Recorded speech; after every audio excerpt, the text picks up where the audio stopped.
If you like our video, subscribe our YouTube channel and tap the bell icon for the upcoming video.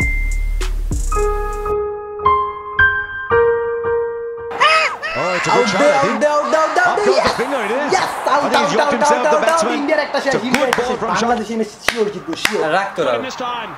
আরে বাংলাদেশ আর ইন্ডিয়ার match খেলা দেখতেছিস না কি হইছে তো? 5টা বাজে গার্লফ্রেন্ডের লগে দেখা করতে যাওয়ার কথা, এখন 4টা বাজে। কি কোনো বুঝতাছি না, আমার কোনো শার্টও নাই নতুন। আমার শার্ট নে? ওর শার্ট তো বড় আমার থেকেও পুরান। তাহলে মার্কেটে যাওয়ার সময় নেই না? শার্ট লাগবে না নতুন? আরে বুদ্ধি থাকলে ঘর জামাই থাকা লাগে নাকি? এই দেখ, আমি আশেপাশে একটা অনলাইন শপের নাম জানি, এই অনলাইন শপটা তোর 20 থেকে 30 মিনিটের মধ্যে ডেলিভারি দিয়ে দেয়। এই দেখ নতুন নতুন শার্টও আছে ভালো ভালো ব্র্যান্ডের। দেখ এই শার্টটা ভালো লাগে? এই যে এটা ভালো লাগে?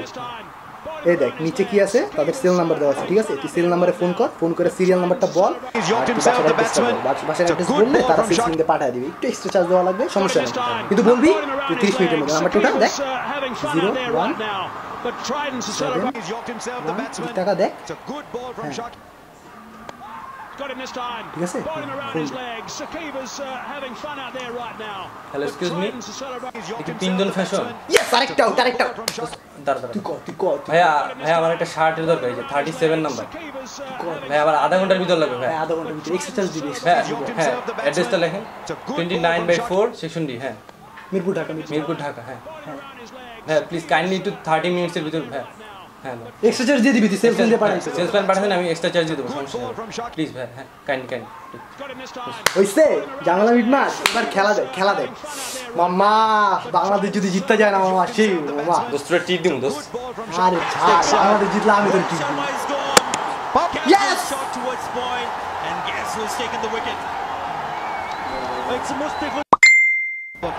দোস্ত 25 মিনিট হয়ে গেছে দোস্ত, এখনো আইতাছে না। আরে আইবো না রে ভাই, 25 মিনিট হয়েছে, 30 মিনিট তো আর হয় নাই। আইবো না তো ব্রেক আপ হয়ে যাবে, বুঝতাছি না তুই কর এটা। খেলা দেখ, তুই 30 মিনিটে যায় 35 মিনিট লাগবে। সেলসম্যান গুলো বের করে হারামজাদা হয়ে আবার পুরো একদম ফাউল বেড়া, ঠিক মতো কাম করে না। বুঝতাছি না কি করবো, এখন কই আড্ডা দিতেছে না, কি করতেছে, মাল জিনিসটা আইন না। আমার যদি ব্রেক আপ হয় না, তুই কইলে দেখে বেড়া দিলাম সেলসম্যান গুলো একদম ফাউল লাগে একদম। আচ্ছা তুই ভাই মাথা গরম করিস না, আয়া পড়বো না। আমি নিচে গেলাম, খেলার হাফ টাইম দিছে, স্ন্যাক্স মানে কিছু খামু নেই, আর পরে যাইস তুই, আয়া পড়বো রে ভাই। বুঝতাছি না কি করবো, আমি আইতেছি।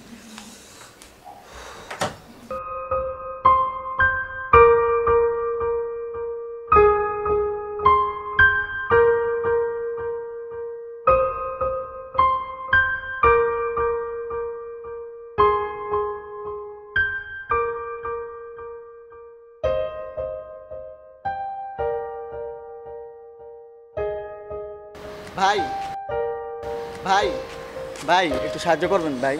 হ্যাঁ বলেন, কি সমস্যা? ভাই এই ঠিকানাটা একটু বলবেন ভাই, একটু বলেন না ভাই, আমি চিনি না কিছু, একটু সাহায্য হবে ভাই, একটু বলেন না। 29/4 মিরপুর ঢাকা। ও তুমি তাহলে সেই নমুনা? কি কইলেন ভাই, বুঝলাম না। না কিছু না। ভাই ঠিকানাটা বলেন না, আর একটু দেরি হলে আমার চাকরিটা চলে যাবো ভাই, তাড়াতাড়ি বলেন না প্লিজ ভাই। আরে রাখো ঠিকানা পরে, এখানে তোমার ডেলিভারি টাইম লেখা 4:30। এখন বাজে কত? 4:40। এত লেট কেন? ভাই আমি তো 4:20 আইছিলাম, অনেকক্ষণ ধরে বাসাটা খুঁজতেছি ভাই, পাইতাছি না ভাই, একটু তাড়াতাড়ি বলেন না বাসাটা কোন জায়গায়, তা নাহলে আমার চাকরিটা চলে যাবো গা, আমার মা বাপ না খায় মরবো। এটা তো সহজ ঠিকানা, এটা না খুঁজে পাওয়ার কি আছে? ভাই জন্মের পর থেকে কখনো ঢাকা শহর আইনি গা, মাত্র 10 দিন এসে ঢাকা শহর আইছি, ঢাকার অলিগলি কিছুই চিনি না ভাই, একটু তাড়াতাড়ি কর না ঠিকানাটা ভাই, প্লিজ একটু তাড়াতাড়ি কর না। আরে বাবা ঠিকানার টেনশন তুমি নিও না, তুমি আগে বলো যে তুমি রাস্তাঘাট চিনো না, তাহলে ডেলিভারি বয়ের চাকরি নিছো কেন? কি করবো ভাই, আমার গ্রামে খুব অভাব, এই কোম্পানির মালিক বলছে 3 বেলা খাইতে দিব আর শুইতে দিব, আর মাস শেষে 1000 টাকা দিব, ওইটা গ্রামের বাড়ি পাঠানো লাগবো। মাত্র 1000 টাকা? এই 1000 টাকা দিয়ে তুমি কি করবা? তুমি কাজ করতে, এখানে তো নাম্বার দেওয়া ছিল, তুমি নাম্বারে ফোন করতা। ভাই আমার তো কোনো মোবাইল নেই গা ভাই, মালিক কইছে কি কয়েক মাস যদি কাজ করি ভালোভাবে তাহলে আমার একটা মোবাইল দিব, আর ভাই ওইসব কথা বাদ দেন না, আমার ভাই একটু ঠিকানাটা তাড়াতাড়ি কর না, আমার জিনিসটা ডেলিভারি দেওয়া লাগবে, তা নাহলে আমার চাকরিটা চলে যাবো ভাই। আরে না, তোমার চাকরি যাবে না, আসি না আমি, চলো আসো আমার সাথে, চলো তুমি।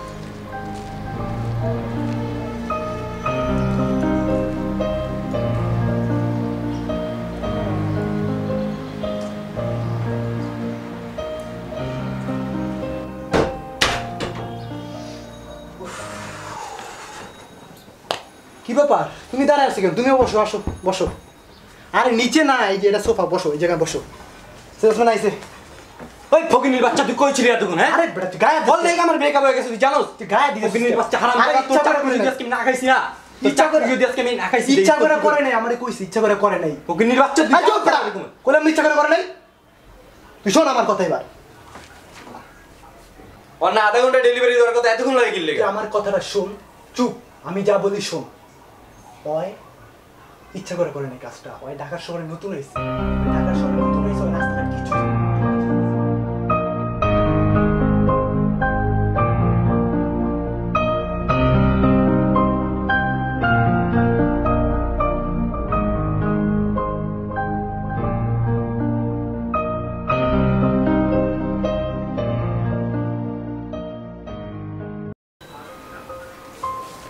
ভাই আমার না লেট হয়ে গেছে গা ভাই আমি রাস্তাঘাট কিছু চিনি না তো ভাই তার জন্য দেরি হয়ে গেছে গা ভাই যে আপনি শার্টটা দিয়ে দিচ্ছিলি শার্টটা আমার দরকার নেই শার্টটা তুমি এখন রাখো ভাই আমার চাকরি চলে যাবে ভাই শার্টটা আমি তোমার উপর দিচ্ছি তোমার চাকরি যাবে না ভাই আমি তোমার চাকরি বাঁচিয়ে দিব তোমার সাথে আমি না জেনে অনেক খারাপ ব্যবহার করছি তুমি আমার মাফ করে আর দাও ভাই এগুলো কি বলেন আপনার বড় লোক মানুষ ভাই আপনার জন্যই তো আমরা বাচ্চা টাকাটা রাখো হ্যাঁ তুমি আমার মাফ করে দিও ভাই আমি তোমার সাথে অনেক খারাপ ব্যবহার করছি তোমার চাকরি সমস্যা হবে না তোমার চাকরি বাঁচিয়ে দিব বুঝতে বুঝতে ওর যাইতে হবে এখন ঠিক আছে ওর আবার মনে হয় অফিসে হাজিরা দিতে হবে চলো তোমার নামাই দিয়ে আসি চলো চলো আসো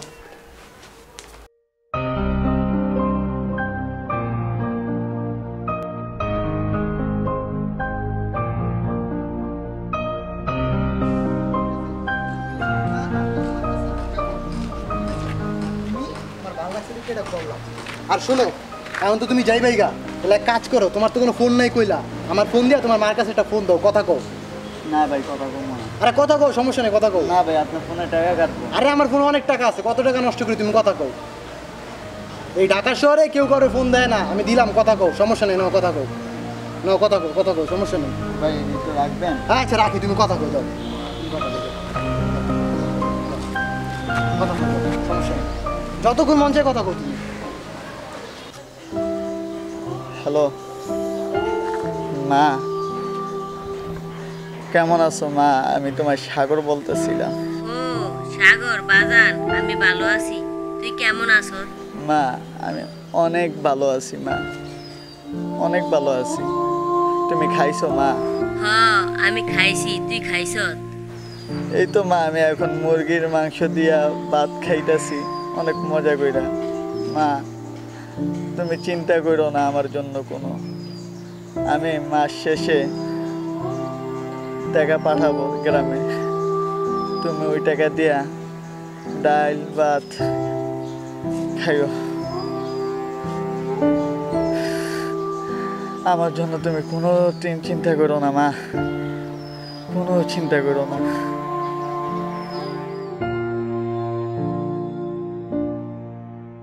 এই শর্ট ফিল্মটিতে আমরা শুধুমাত্র একজন সেলসম্যানের সাথে খারাপ আচরণের চিত্র তুলে ধরেছি কিন্তু শুধুমাত্র সেলসম্যান নয় সমাজের প্রায় সব নিম্ন শ্রেণীর পেশাজীবী মানুষের সাথেই আমরা প্রতিনিয়ত খারাপ আচরণ করি কারণে অকারণে তাদের অপমানিত ও লাঞ্ছিত করি কিন্তু এই অপমানিত ও লাঞ্ছিত করার আগে আমরা একবারও ভাবি না যে কতটা বিপদে পড়ে তারা এই কম পারিশ্রমিকের কাজ করে এই সব নিম্ন শ্রেণীর পেশাজীবী মানুষের সাথে আমাদের একটু ভালো ব্যবহারই পারে তাদেরকে অনেক বেশি খুশি করতে তাই আসুন আমরা সবসময় এই সব মানুষদের সাথে ভালো ব্যবহার করি ও তাদেরকে সম্মান প্রদর্শন করি সবশেষে আমাদের ভিডিওটি যদি আপনাদের ভালো লেগে থাকে তাহলে অবশ্যই আমাদের চ্যানেলে সাবস্ক্রাইব করতে ভুলবেন না ধন্যবাদ